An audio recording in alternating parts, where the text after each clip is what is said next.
The countdown continues. These are the most disappointing teams of the Super Bowl era.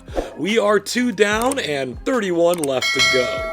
The 1989 Chicago Bears were our most recent entry at number 32, and we've got number 31 for you in just a moment. Before we do that, we need to introduce C-Score, a metric created by this channel to properly evaluate every single team of the Super Bowl era, rather than simply looking at its record. For a more thorough explanation of C-Score and how it works, be sure to check out the description of this video. A quick rundown on how a team qualifies for this list. A season with a positive C-score must be followed up by a season with an even higher C-score that surpasses 15, all to be followed by a season with a negative C-score.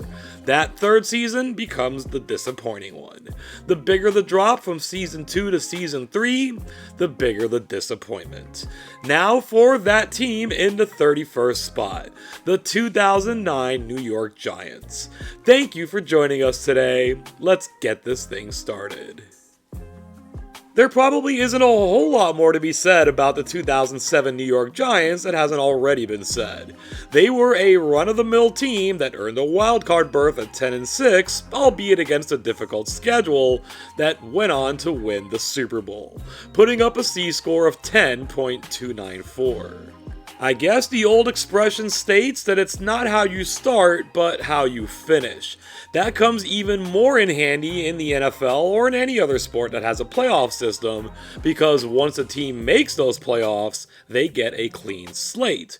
Outside of 4 teams getting a bye week, as was the case in 2007, nothing you did in the regular season matters as long as you can keep winning, and that's what this team did. As the second place team in the NFC East, they did so on the road. First against the Tampa Bay Buccaneers, a very weak division champion, then at Dallas, then at Green Bay, with the latter two hanging in the balance until the very end. Credit to them for pulling those games out, but they could have gone either way with a bounce or two here or there. They saved their best performance for last though, of course, knocking off the previously undefeated New England Patriots in Super Bowl 42, showing they weren't completely out of magic tricks. Based on the playoff format, nobody can take away their triumph or say they didn't deserve it, and we're not here to do that.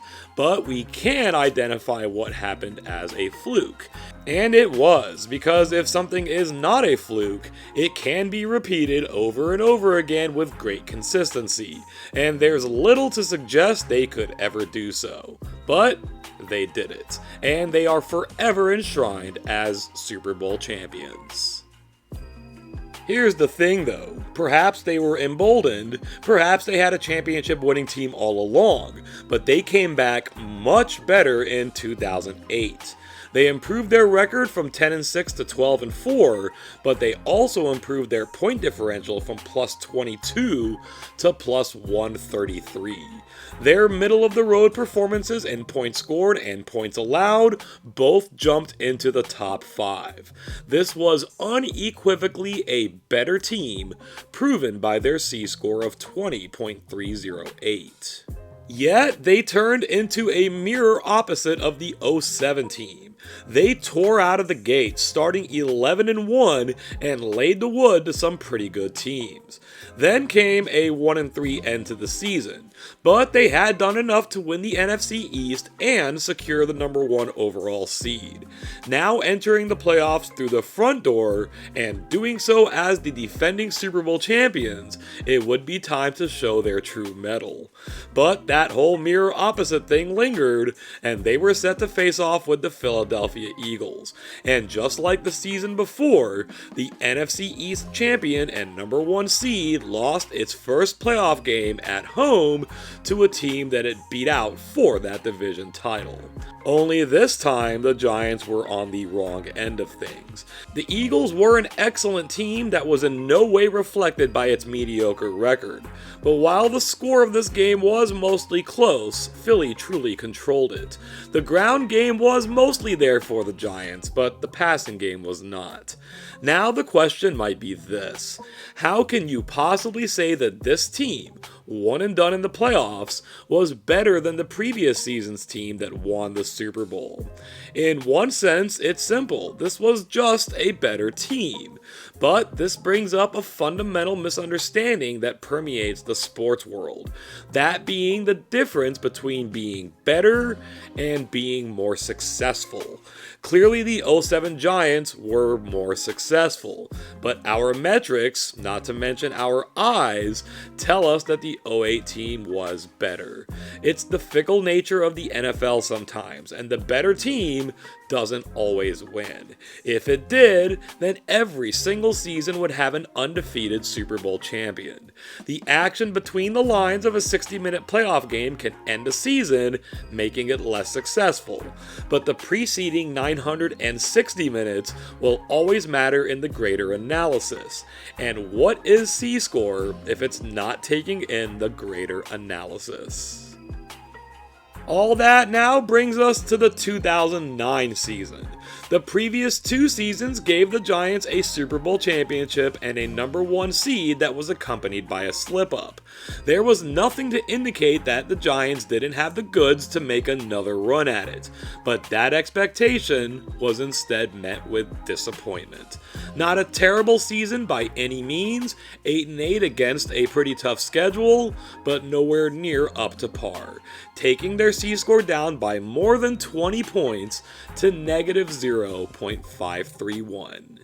It wasn't shaping out that way to start the season, though. The Giants came flying out of the gates, winning their first 5 games and looking like the same contenders they had been for the past few seasons. A Week 6 loss in New Orleans ended that particular streak, and while no one likes or wants to lose a game, that is as respectable a loss as there is. The Saints also came into that game undefeated, they had the home field, and of course they went on to win the Super Bowl. But there was an underlying problem.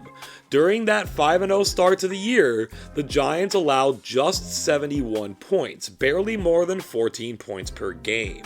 In this one, they allowed 48, 12 points per quarter.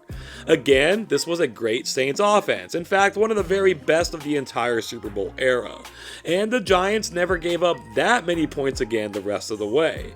But the problems were real. 3 more defeats followed, and the Giants entered their bye week at 5-4, with the whiff of mediocrity circling around them.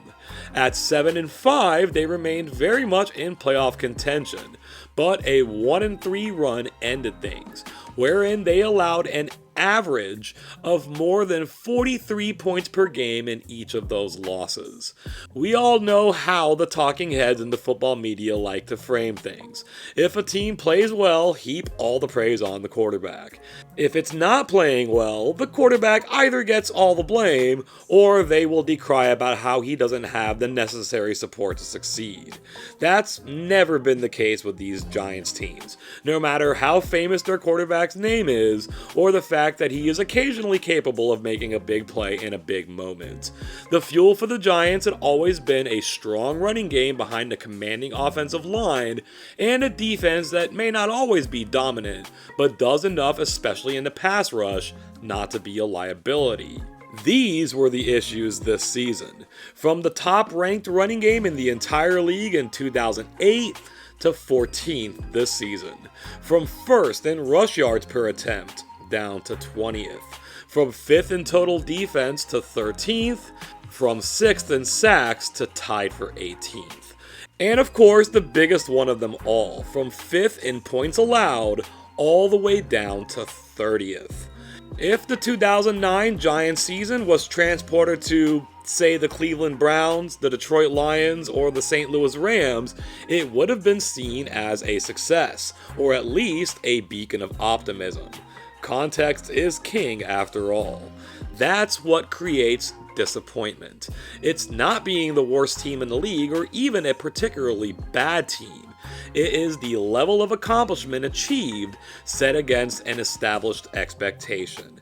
And with those factors in play, the 2009 New York Giants have entered the chat. They've also entered the countdown, officially sliding in underneath the 1989 Bears. We've already hit the -20 mark in performance drop-off, and with 30 of those spots left to be filled, there's no way of knowing how deep this will get.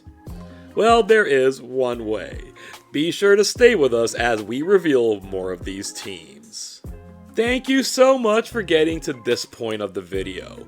Give it a like and some shares. Give us a subscribe too if you don't mind, and ding that notification bell so that you don't miss the rest of this series and everything else the channel has to offer. This has been a weekly event so far, but I believe we will be doing a twofer at some point. Of course, as many of us know, just 2 seasons after this one, the Giants did the whole winning the Super Bowl out of nowhere with a mediocre team encore performance.